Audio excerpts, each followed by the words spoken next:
With their sponsorship of episode 217 of the Read to Lead podcast, FreshBooks cloud accounting software is making it easy for you to try them out with absolutely no obligation. Get access to 100% of FreshBooks features for 30 days when you visit freshbooks.com/read to lead and enter Read to Lead in the How Did You Hear About Us section.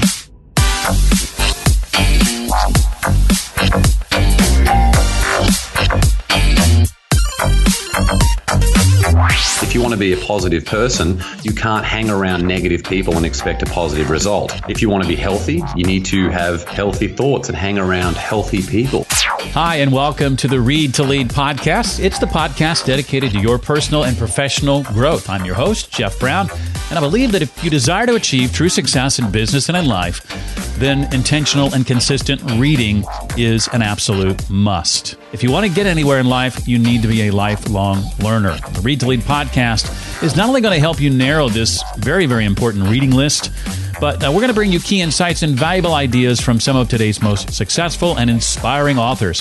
And today, you and I get to sit down with a guy named James Whitaker. He's the author of Think and Grow Rich, The Legacy: How the World's Leading Entrepreneurs, Thought Leaders, and Cultural Icons Achieve Success. I plan to ask James to share about how mastering our thoughts can lead to living any life we choose, the idea that the dreams you've been given come with the capacity to achieve them, how participating in mastermind groups can multiply your abilities and your influence, and plenty more. If you enjoy this free content each and every week, one company you may want to say thanks to, say on Twitter, for example, is FreshBooks. I'm sure they would appreciate a tweet from you letting them know that you appreciate their support of the Read to Lead podcast. There are so many things I depend on FreshBooks cloud accounting software for in my business, not the least of which is invoicing, but actually FreshBooks has so many features to help keep you organized and help streamline the business side of being a small business owner or a freelancer. For example, their dashboard is now curated to answer the one burning question that any small business owner has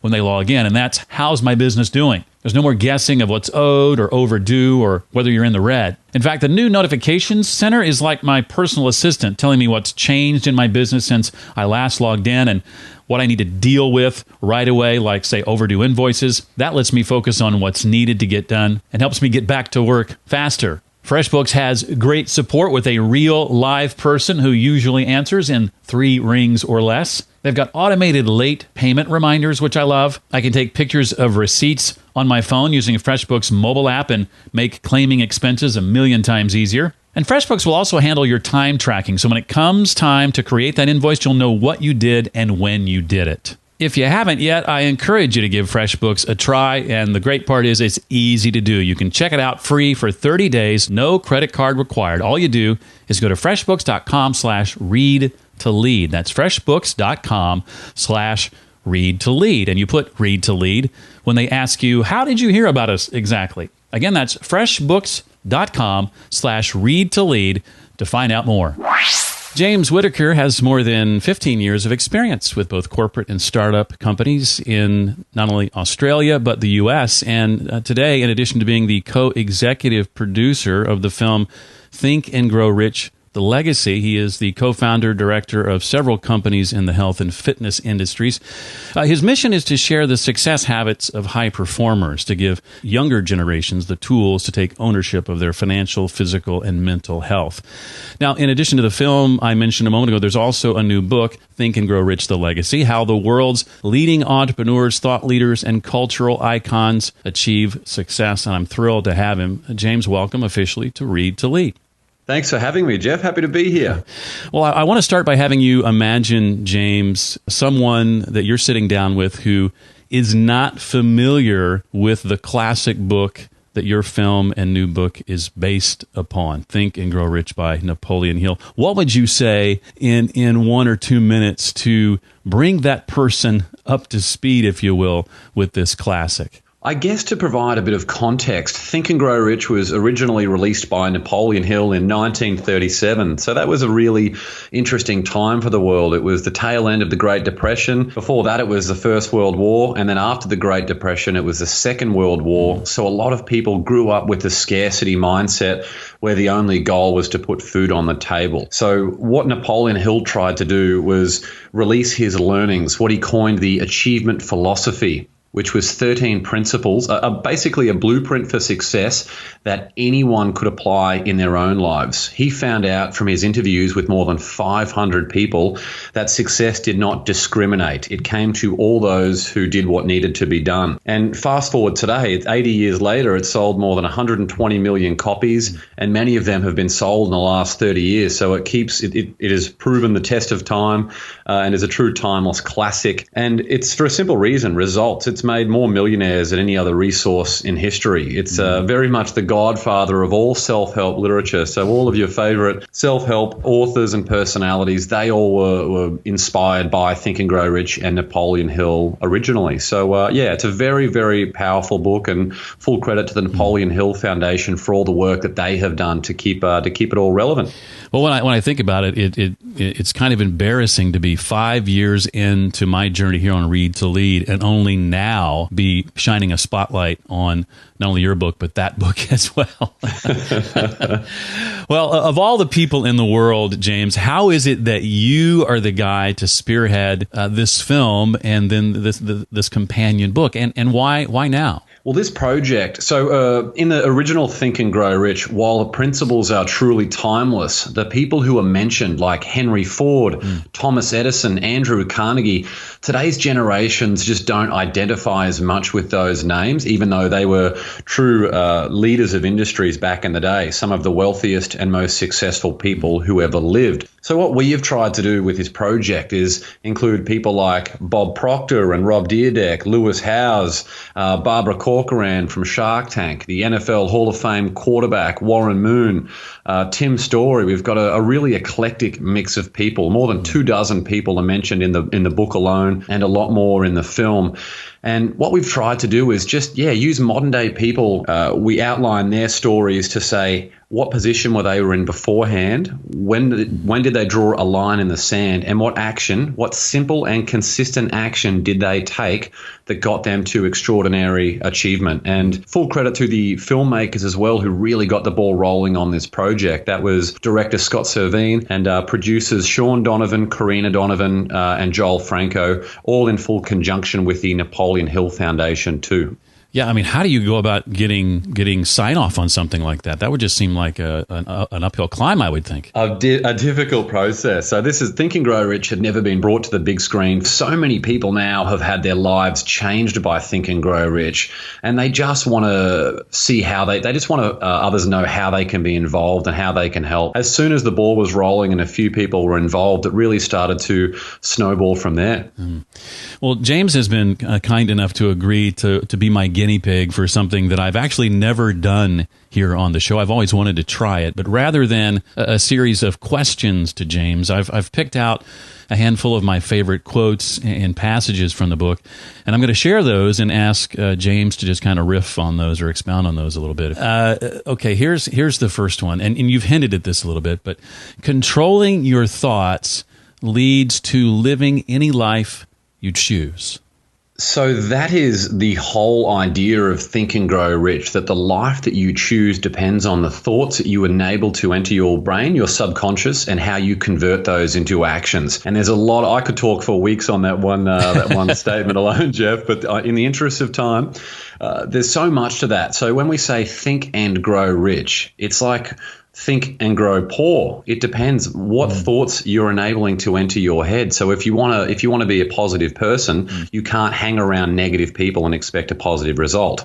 If you want to be healthy, you need to have healthy thoughts and hang around healthy people. So some simple ways if people want some practical tips on doing these things, for the easiest way to control your thoughts, there are so many to do this, but it's a lot about getting very, very clear on what you want out of your life, your perfect destination. And once you have that, you can start living each day with intent, and you can change your living and your working environments around that, as well as the relationships of where you're allocating your time, just to make sure that your environment and your behaviors and your actions everything around it, which of course impacts your thoughts, that all snowballs and adds up to be able to take consistent and purposeful action to get to where you want to be. And the opposite of doing that is reacting to the day and living on someone else's agenda. And that's where you get very little by way of real achievement over time. So as far as I'm concerned, and everyone else in this book, living with intent and taking simple and consistent action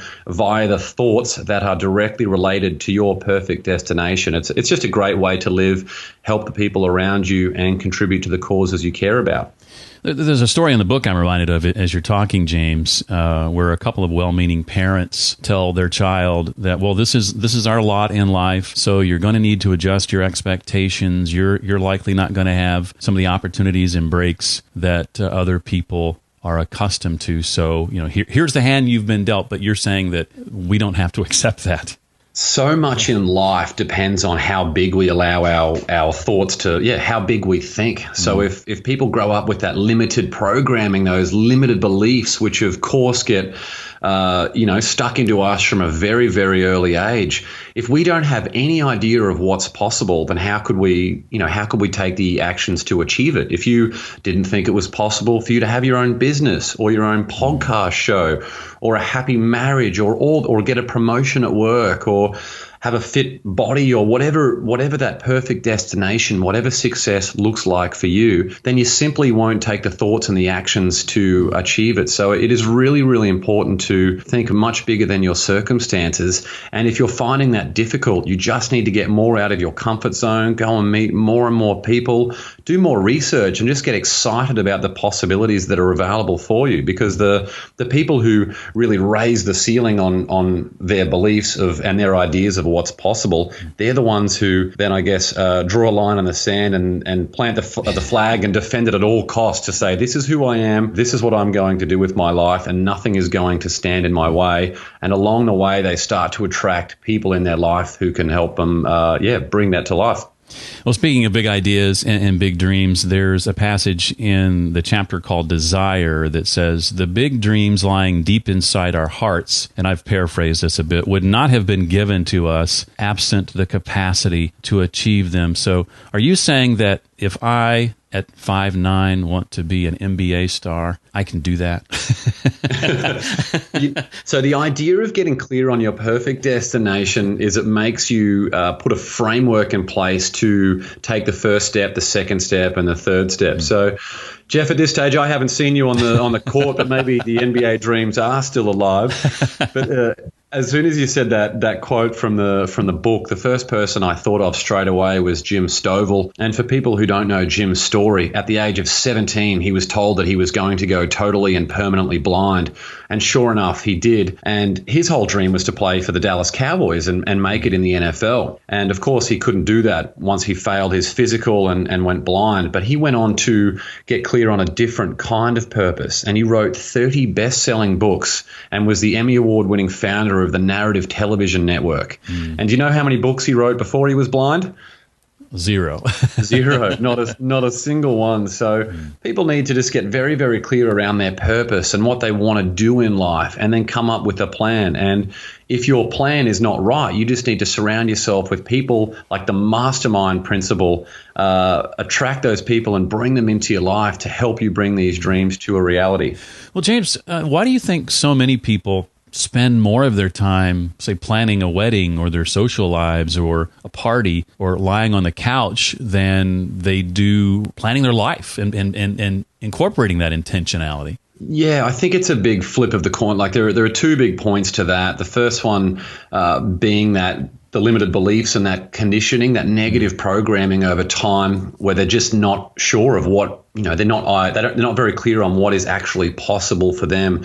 They would rather sit there and watch the show roll on in front of them rather than putting a plan in place and waking up at sunrise and doing the training and putting in the work at mastering their craft and getting really good at something. And then I think the other side of that is just the comfort zone. These days we've got, you can sit on your couch and watch Netflix for hours and hours and hours, and you just typically hang out with people who are like you. And then when you socialize with them, you just talk about about, what you don't talk about is goal setting and where you want to go and what your perfect destination is and how you can help the other person. So I like to get people inspired by stories of people who came from a similar or a worse background or situation that they are in.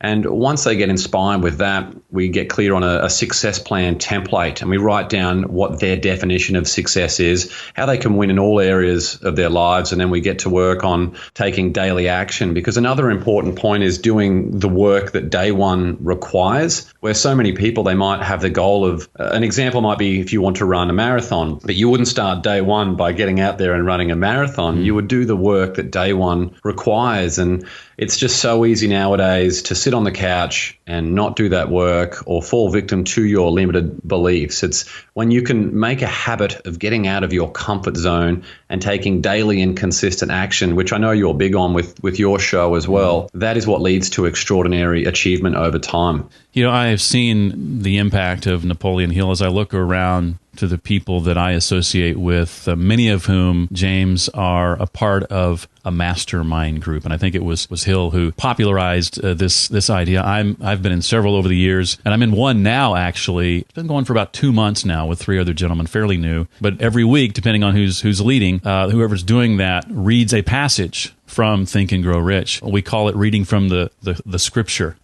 jokingly. I like that. As we start our meeting. And of course, there is a chapter on masterminds in James' book. And in the decision chapter, I think it is, not actually the mastermind chapter, is the line, mastermind groups multiply your abilities and your influence. I'd love for you to expound on that. Definitely. Well, an example that I use during my speeches is that Elon Musk hasn't built a single car or a single rocket that launched SpaceX into orbit. Steve Jobs never built a single iPhone. They surrounded themselves with people who aligned with their values and can bring their dreams to life, because great success never comes solely on the back of one's own efforts. It really is the sum is always so much better than the individual part. So being able to surround yourself with people who are not clones of you, you need to surround yourself with people who can add something else. And they might have that same drive, that same ambition, and the same motivation, but it can be so powerful to have someone who might actually come from a completely different industry or have a completely different perspective entirely to help you come up with a better solution for your business or your product, or a way that you can impact the causes that you care about. The mastermind principle for me has been the biggest, because it also helps you increase the ideas of what is possible for you. And having the opportunity, where I grew up in Australia, and it's an absolutely beautiful place. It was only when I moved to America and got very much outside my comfort zone, where I guess I was forced to make friends, and I got excited about the entrepreneurial scene over there. And then when I moved to LA, one of the first things I did was set up a mastermind group with some influential people over here. There were 6 of us from very, very different backgrounds, and it has had a profound influence on my life. And a mastermind group can take many forms. So these days, just about a month ago, each Monday morning at 9 a.m., I have a Monday morning motivational call with a friend of mine where we map out our goals for the week, how each other can help. If we've got a blog post, we send that to the other person to get their perspective on it. And it's just so great to have that perspective. And I think that is especially important for people who are making a big life change. They're going through something different and trying to find themselves, or if they're an entrepreneur working at home for themselves, where it's just difficult sometimes to, it's just hard to get outside of your own head sometimes. I got a piece of advice not too long ago that I struggle to implement every single day, but certainly try to, and I'd be curious to get your thoughts on this. And that is to start your day writing down at least one thing, maybe 2 things that you're going to do that day that force you to step outside your comfort zone. Is that something you try to do on a daily or a weekly basis? Love this. I do this every single day. So as soon as I wake up, I write down 3 things that I'm grateful for, 3 things that would make today great, and then write down a daily affirmation. And that is, it's all from the 5-minute journal. So it's 2.5 minutes in the morning and then 2.5 minutes at nighttime. You write down 3 great things that happened that day, and what you could have done to improve the day, which gives you a chance to calibrate your daily actions with your goals, and why are you trending in the right direction, or why aren't you trending in the right direction? And that's been a very powerful resource for me, because it's you hear a lot of very successful people talk about the power of journaling, but it can be quite confronting to get into the habit of writing down something on a completely blank page, which for most people probably feels like an artist staring at a blank canvas. You're talking about like, what thoughts do I get out of my own head and write down? So the 5-minute journal provides structure, and that is, I cannot recommend that enough. I think that is a huge resource and a great way to mentally reset at the start of the day. Think about what conversations and what situations you're going to find yourself in that day. Give you an opportunity to think about what energy you want to bring to those conversations and those situations and what outcome you want from them, and then how to calibrate each day so you are increasingly effective. It's so powerful, very, very important. Actually, thought I would get to more of these quotes, but I end up having more questions along the way. Go for it. I've got one more quote I want to try to squeeze in here, and I realize there's some overlap too with some of these. But it's from the persistence chapter. Poverty consciousness will voluntarily seize the mind that is not occupied with wealth consciousness. So is that saying essentially that without this abundance or wealth mindset, you will have a poverty or scarcity mindset by default?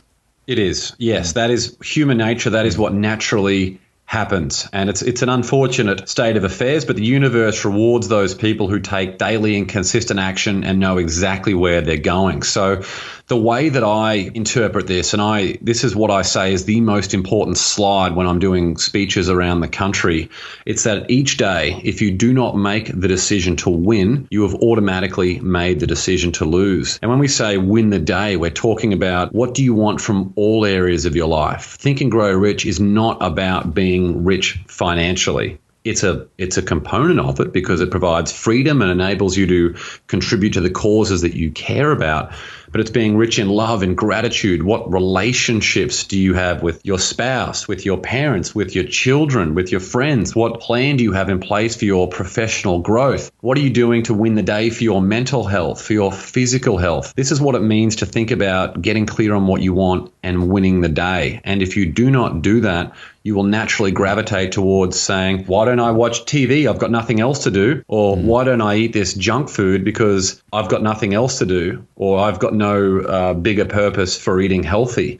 And if you extrapolate that around all those important areas of your life for one day, but then think about that in terms of 1 month or 1 year or 10 years, then you'll find someone who is in substantial credit card debt, is very unhealthy, or has got a lot of bad things happening in their life, versus someone else who lives a much happier, more fulfilled life, has great relationships, and is able to contribute to the causes they care about. But most importantly, they're excited to wake up each day and live with intent and purpose. So it's a very, very important point to have the intent of saying, I'm going to win the day, and here is what is important to me in my life right now. You've mentioned Henry Ford by name. Reminds me of a Henry Ford quote I shared in a talk I gave Monday night that seemed to hit home. Whether you think you can or you think you can't, you're right. You're right. I love that quote. Yeah. One of my favorites from him. Well, I've got a couple of questions I want to ask you, James, not directly related from the book. But before I do that, is there anything else from the book that you want to make sure we walk away with? I think the win the day point was a good one to finish on, Jeff. It really is an important point, and to me wraps up the entire philosophy of Think and Grow Rich and is a great tie-in. So just a reminder for people to get really, really clear on what their definition of success is. I've even got a success plan template for everyone on my mailing list. So people can go to my website and send me an email, and I will send you a copy of my success plan template if that is of any assistance to people in their own lives. Absolutely. Well, how old were you, or do you remember how old you were when you first became familiar with and read Think and Grow Rich? I had a fairly brief flick through it when I was in my mid-teens, so I didn't sit down there with a notepad and read it too deliberately at that time. And it didn't really, with anything in the self-help field, you can only bring to it your experiences to that point. So I wasn't reading it with a plan. I wasn't reading it with the idea of taking action.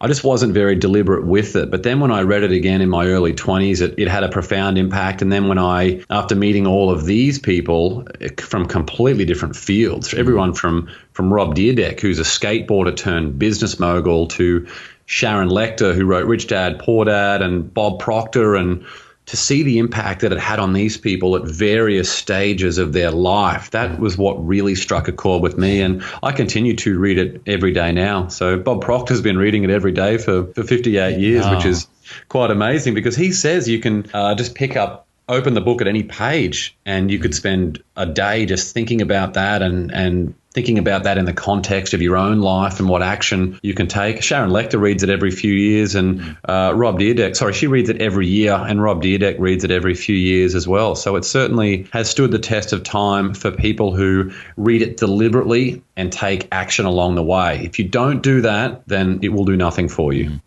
I have no children of my own, but I can't help to immediately think of my teenage and early 20-something nieces and nephews who I want to gift a copy of your book, Think and Grow Rich, The Legacy, because as you stated earlier, they're going to recognize more readily the names and examples you use than maybe the original version. And so I'm looking forward to changing their lives in a dramatic way with a copy of your book. So thank you for writing it. No problem. Thanks, Jeff. And I've actually had a few people who have reached out to say that they sit down as a family and read the stories in the book and think about what they learn from each of those stories. So it really is I think stories are a great way for all of us to be inspired.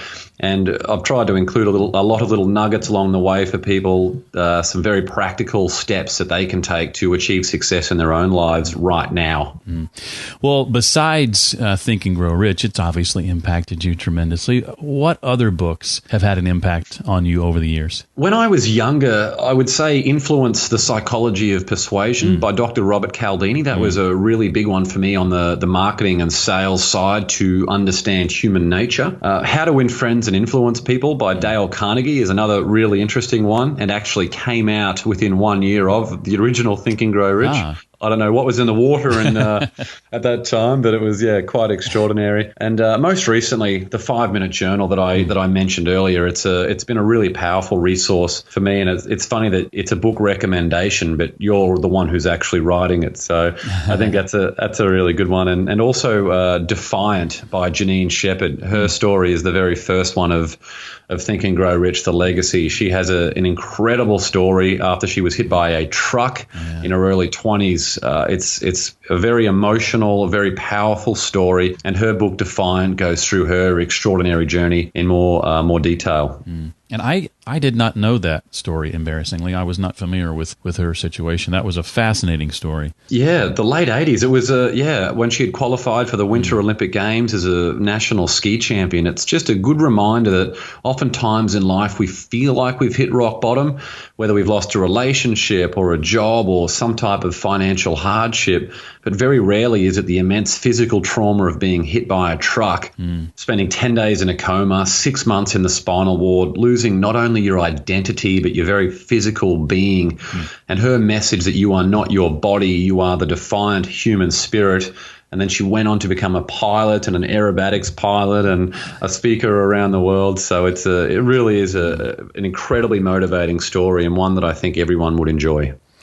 Well, you referred earlier to the talks that you give. I would love for you to suggest some tips to anyone wanting to improve that skill, to be more impactful and give more memorable talks. I think in every talk you need to, regardless of whether it's a wedding speech or a corporate speech, you need to have a really good idea of who it is you're talking to. So who are your audience, and then tailor your presentations to them. So there might be some amazing stories where that enables the emotion to come out a lot more, and it's something that you can remember easier as well, and then offer some practical tips at the end of that. That's something that I do a lot during my public speaking. And a lot of it as well, I actually caught up with a guy the other day by the name of Vin Jiang, and he's an Aussie guy who is very successful over here as a speaker, and he really focused on mastery of your craft. So he did 2 years of vocal training and 2 years of theatre training, and it was a really big reminder for me that no matter how good you think you are, you always need to be working on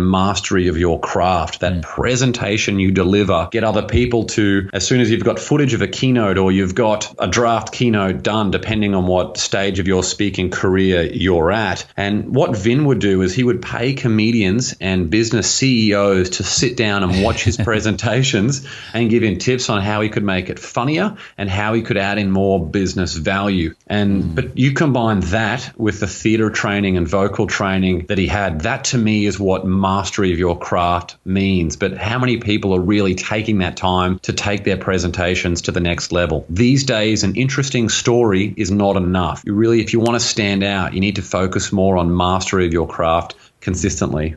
I'm a big believer in that for sure. Well, you mentioned that resource at your site that we can take advantage of. I'd love for you to take time and share a little bit more about that, to your website where we can find out more about you, and anything else that you're working on going forward, James, that you want to make sure we know about. My website is jameswitt.com, JamesWhitt.com. So I've actually just started a mailing list as well. So if you go to my website, you can download a free bonus chapter from Think and Grow Rich, The Legacy. It doesn't actually appear in the book at the moment. It will be in future editions, but I've received a lot of positive feedback on that. And that will also add you on my mailing list, which I'm sending out every 2 weeks. I've only sent 2 out now, but I really want to make sure it's a lot of value, just a lot of practical tips for people to make change immediately in their own lives. And I've just been continuing more on doing a lot of public speaking and just doing a lot of podcast and radio appearances for Think and Grow Rich, The Legacy. I'll actually be in Iowa in 2 weeks, and then in Australia for 3 weeks, and then Europe after that. So it's going to be a busy second half of the year, but super exciting at the same time. Wow. Well, the book again is Think and Grow Rich, The Legacy: How the World's Leading Entrepreneurs, Thought Leaders, and Cultural Icons Achieve Success. His name is James Whittaker. James, thank you so much for sitting in with us today. I really appreciate it. Thanks so much for having me, Jeff. To check out those books James recommended, or to find out more about James, or to connect with him, simply visit the show notes page I've created especially for this episode. You can find that at this easy-to-remember URL. It's readtoleadpodcast.com/217 for episode 217. I want to thank Greg Layton, who all the way from Australia has chosen to give Read to Lead a 5-star rating and review in iTunes, calling it a superb show for any leader. Thank you, Greg. If you'd like to leave a rating and review, simply go to readtoleadpodcast.com/iTunes. If you gained new insights and ideas from listening to today's episode, I'd love to hear about it. You can write me at jeff@readtoleadpodcast.com. Thank you once more to our sponsor, FreshBooks Cloud Accounting Software, for offsetting the costs associated with producing the show each and every week. You can find out more about them at freshbooks.com/readtolead. Well, that does it for this week. I look forward to seeing you next time. Until then, remember, leaders read and readers lead.